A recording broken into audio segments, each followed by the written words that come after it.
मुख्यमंत्री हेमंत सोरेन आज अपने पैतृक गांव नेमरा में सादगीपूर्ण अंदाज में गांव की गलियों, कच्चे रास्तों और पगडंडियों पर टहलते नजर आए।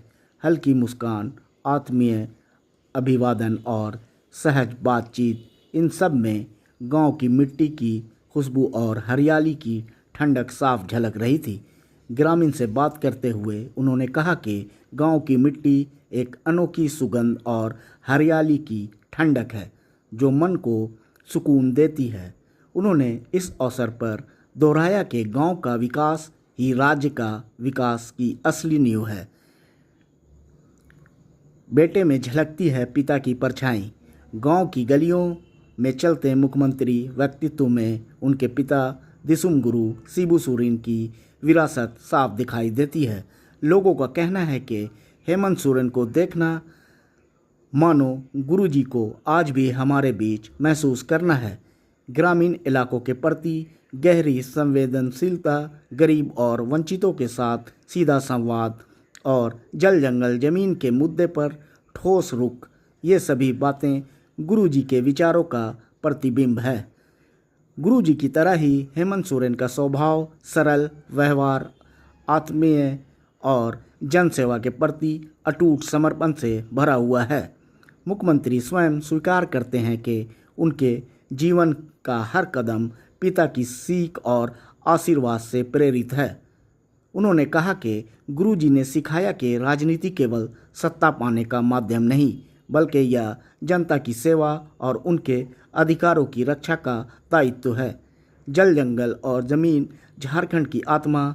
मुख्यमंत्री ने स्पष्ट शब्दों में कहा कि जल, जंगल और जमीन केवल प्राकृतिक संसाधन नहीं, बल्कि झारखंड की पहचान है और अस्तित्व का आधार हैं। यही कारण है कि सरकार इनके संरक्षण और संवर्धन को सर्वोच्च प्राथमिकता दे रही है। उन्होंने बताया कि संसाधन न सिर्फ पर्यावरण को संतुलित रखते हैं, बल्कि झारखंड की संस्कृति, परंपराओं और आजीविका से गहरे जुड़े हुए हैं। उन्होंने जोर देकर कहा कि यह सिर्फ वर्तमान पीढ़ी के लिए नहीं, बल्कि आने वाली पीढ़ियों के लिए एक हरा भरा और समृद्ध झारखंड बनाने का संकल्प है। इस दिशा में राज्य सरकार जल संरक्षण, वनों की रक्षा और भूमि अधिकार सुनिश्चित करने के लिए कई योजनाओं की जमीनी स्तर पर पहुंचा रही है। गांव और प्रकृति से जुड़ी बचपन की यादें। मुख्यमंत्री का बचपन गांव की गोद में बीता, जहां सुबह की ठंडी हवा, खेतों की हरियाली और बहती नदियों की कल ध्वनि उनके रोज की साथी थी। इन्हीं अनुभवों से उनके मन में प्रकृति के प्रति गहरा लगाव और संवेदनशीलता पैदा की। आज भी व्यस्त राजनीतिक जीवन के बावजूद वे जब भी मौका मिलता है गांव की प्राकृतिक वातावरण में समय बिताने से नहीं चूकते। वे मानते हैं कि विकास तभी सार्थक है जब वह पर्यावरण और स्थानीय संस्कृति के साथ तालमेल बिठाकर किए जाएं।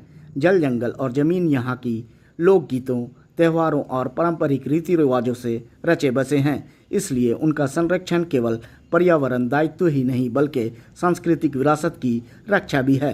मुख्यमंत्री ने यह भी कहा कि राज्य का सर्वांगीण विकास तभी संभव है जब ग्रामीण बुनियादी सुविधाएं, सड़क, बिजली, शिक्षा, स्वास्थ्य और स्वच्छ पेयजल मजबूत हों।